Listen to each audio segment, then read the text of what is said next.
just spell your first and last name for me? Yvette McCutchen, Yvetteten, last name McCutchen. Okay, and you are from? Spectrum Health Strong Beginnings. And your title is? Educator, education manager, actually. Okay. Let's start off just with some personal history. Where are you from? Where do you live now? Okay. Why do you live here? Okay. Originally, I'm from Detroit, Michigan. Been there for, I don't know, the first half of my life, and then my husband accepted a position out here, so that brought us to Western Michigan. So I've been here for approximately 10 years, I believe. So I guess I consider this my home now. So this doesn't look like I'm going anywhere. I am one of 2 children. My passion is diversity and cultural competency issues. That's about it. So other than your husband having a job here, and obviously you have one too, there's something about this area that compels you to stay, that you're, I guess, proud to call it home, or are you not proud to call it home, or? What compels me to stay is my dream of seeing Grand Rapids truly be a multicultural area that is noticed in terms of its people, the culture, the arts. So I kind of stay around. I want to be a part of it's kind of like it's growing, it's in the process, it's in its infant stages. And I guess what keeps me here is I want to be a part of that. I want to see it, grow up, so to speak, to truly be a cool city. I mean, we're a cool city, but we've got room for growth. We could be cooler. We could be cooler, exactly. So what do you think it takes to make that happen? People. I mean, really hearing all of the voices. There's so many people that have so many stories, and it's the people that make up the community. And we need to hear all the voices of the community, not just certain voices of the community. So, when you talk to your friends back home, you said this is home. Yeah. Back in Detroit. Well, I still have family in Detroit. Yeah. How do you describe Grand Rapids? A great place to raise your family. It is. It's a great place to raise your family. There are a lot of it's a hominess atmosphere, if I can say that.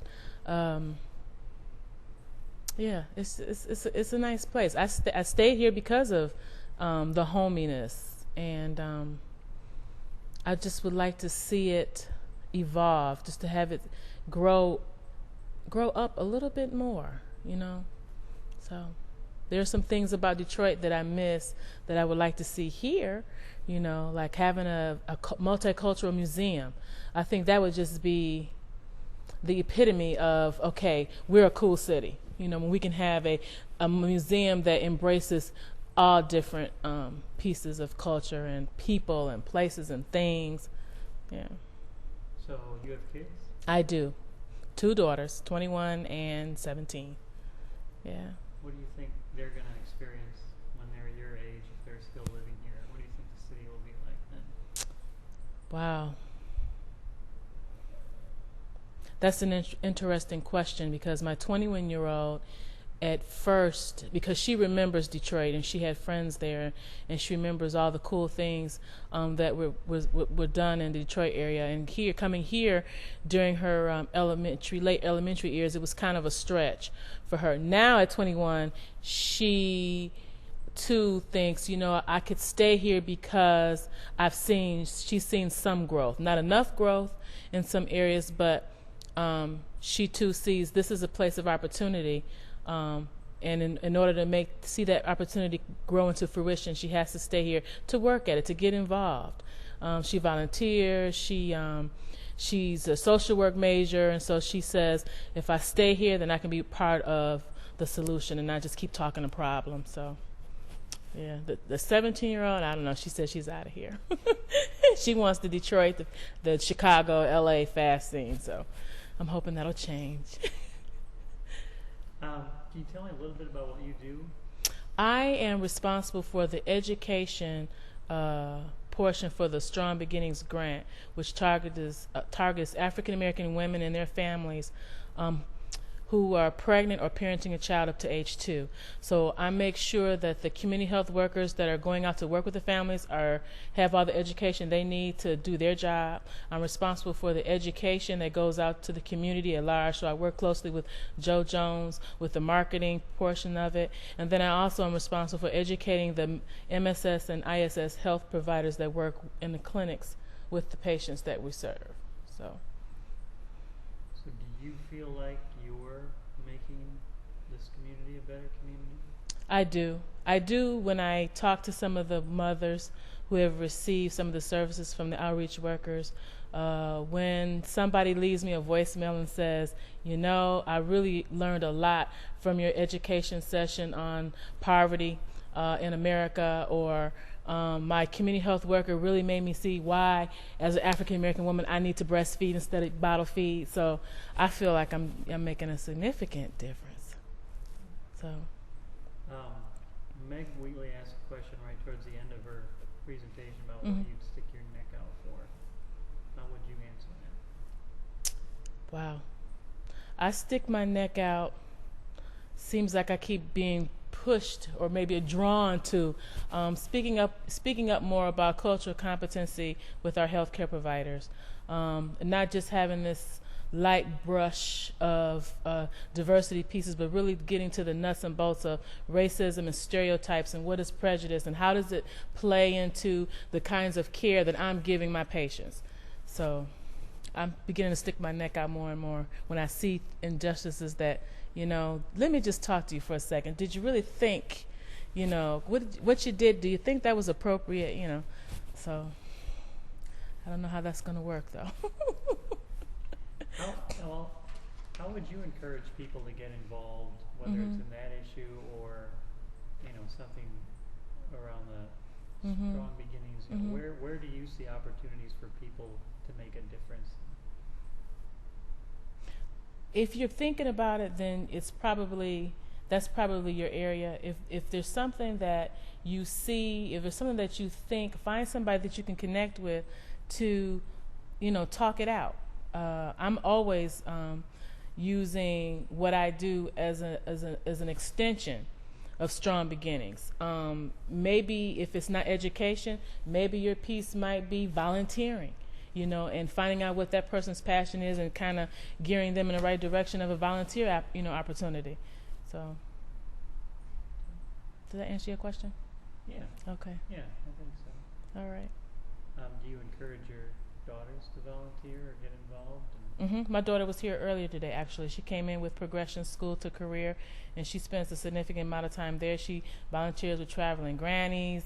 The oldest is doing cultural competency and diversity work on GVSU's campus.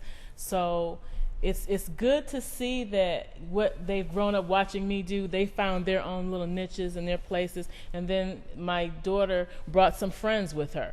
So it's starting to spread. So that's good because they're young. So if we catch them while they're young, then, they can also, build and increase their passion. And, really let's stamp this thing out, these problems out. So, what part of the city do you live in? I just moved. So I am on the southeast side of town. So I'm like 44th and Kalamazoo. Is there anything about that part of town that you really like?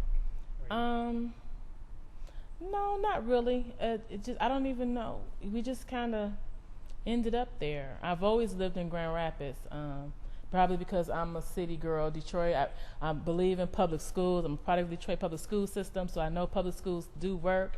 So I stay in Grand Rapids for that reason. I don't know. I'm just a city girl. So do you have an opinion about the public schools here? What they need to do? I think public schools can work better and more efficient if more people got involved. I'd spend a significant amount of time in Central High School. I've always been involved in the schools where my daughters were attending.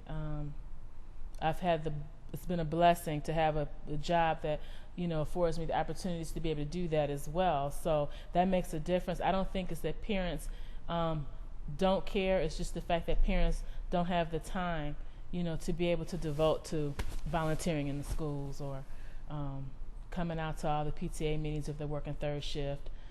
I think our schools have to be more strategic or better strategic, in how we engage the parents. So, yeah. Is there anything else you'd want to say that we didn't cover about your opinion of this community or your hopes for the future? Just that if we can capture, let's not forget about our senior citizens because they have a wealth of knowledge. Sometimes I think we just kind of put them to the side because of their age, but we can capture a lot from them, and then to be able to continue to engage the young people because they're our future. So between us in the middle, the young people engaging them, and not letting the information, the untapped information that our seniors have, we can do this thing. I believe that. Great. Thank you very much. You're very welcome. That was painful.